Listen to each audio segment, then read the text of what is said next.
বন্ধুরা চলে এসেছে তোমাদের সাথে আবার একটা রান্নার নতুন রেসিপি নিয়ে। তো দেখো আমি কিন্তু এখানে আজকে অনেক রকমের ডাল নিয়ে নিয়েছি।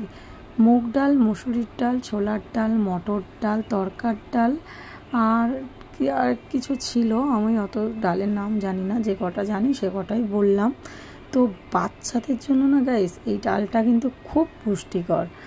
তো ওরা তো আলাদা আলাদা রকমভাবে খেতে চায় না, তো এরকমভাবে বানিয়ে কিন্তু ওদেরকে দিতে পারো, তো দারুণ খেতে লাগবে। বড়োদেরও জন্য ভালো, বাচ্চাদের জন্য ভালো। তো দেখো ডালটাকে আমি সেই রাত্রিবেলা ভিজিয়ে রেখেছিলাম, আর সকালে আমি রান্নাটা করবো। সেদ্ধ করে নিয়েছি ডালটা। তো এবারে আমি কি ফোড়ন দিচ্ছি চলো সেটাই দেখে নাও। তো দেখো আগে সর্ষের তেল দিয়ে দিয়েছি, কড়াইটা কিন্তু খুব ভালোভাবে আমার গরম হয়ে গেছে।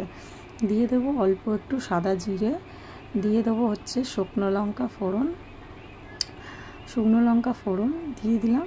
দিয়ে দেবো আমি দুটো তেজপাতা। তো দেখো দিয়ে দিচ্ছি। তো দিয়ে আমি এটাকে একটুখানি নেড়ে নেব, যাতে শুকনো লঙ্কাটা আর জিরেটা ভালোভাবে ভাজা হয়ে গেছে। এরপরে আমি অ্যাড করব কোচানো পেঁয়াজ দিয়ে দিয়েছি। পেঁয়াজটাকে খুব ভালোভাবে ভাজবো। এরপরে আমি দিয়ে দেবো একে একে যা দিচ্ছি, তোমরা দেখতে থাকো। ভিডিওটা যদি ভালো লাগে লাইক, কমেন্ট, শেয়ার। তো দেখো অল্প একটু নুন দিয়ে দিচ্ছি পেঁয়াজটা নরম হয়ে যাওয়ার জন্য। চলো দিয়ে দেবো আমি এর মধ্যে এবারে সব কিছু একে একে। তো আমি অল্প একটু দিয়ে দেবো এর মধ্যে আদা গ্রেট করে রেখেছিলাম। আদা কিন্তু একদম কুচিয়ে না, আদা রসুন দুটোই আমি রসুনটাকে কুচিয়ে নিয়েছি, আদাটাকে গ্রেট করে নিয়ে রেখে দিয়েছিলাম। অল্প একটু দিয়ে দিয়েছিলাম টমেটো কুচি। খুব সুন্দরভাবে এটাকে আমি ভাজবো, কষিয়ে নেব। দিয়ে দেবো অল্প একটু জিরে গুঁড়ো। তো জিরে গুঁড়ো, হলুদ গুঁড়ো সব কিছুই আমি অ্যাড করব, দিয়ে ভালোভাবে কষিয়ে নেবার পরে আমি কিন্তু এর মধ্যে দিয়ে দিয়েছিলাম লঙ্কার গুঁড়ো। তো ডালটা দেখে কীরকম লাগছে তাই না, সেদ্ধ করা ডাল তো, হলুদ ছাড়া সেদ্ধ করা, ওই জন্য এই যে হলুদ ছাড়া সেদ্ধ করা এই ডালের জলটাও কিন্তু বাচ্চাদের খুব উপকারী। তো তোমরা পারলে এই ডালের জলটা কিন্তু বাচ্চাদেরকে খাওয়ানোর চেষ্টা করো।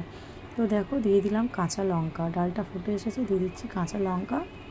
আর দিয়ে দেবো কাসুরি মেথি, হাতে ডলে রেখেছিলাম, সেই কাসুরি মেথিটাকে আমি মধ্যে অ্যাড করলাম।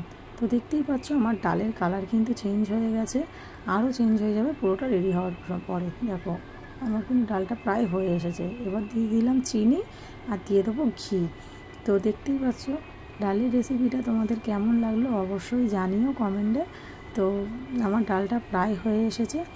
তো যদি ভালো লাগে লাইক, কমেন্ট, শেয়ার, আর এইরকমভাবে তৈরি করে বাচ্চাদেরকে দিও, ওদের জন্য খুব পুষ্টিকর একটা খাবার।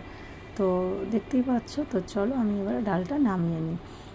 খুব ভালো হয়েছিল সত্যি ডালটা, একদম খুব যে করে সেদ্ধ করবো তা না। দেখতেই পাচ্ছ রুটি ভাত খুব ভালো লাগবে। তো ডালের ফাইনাল লুক ছিল এটা। ভালো লাগলে লাইক, কমেন্ট, শেয়ার। তো চলো আজকের মতো টাটা, bye bye, and take care, ভালো থেকো।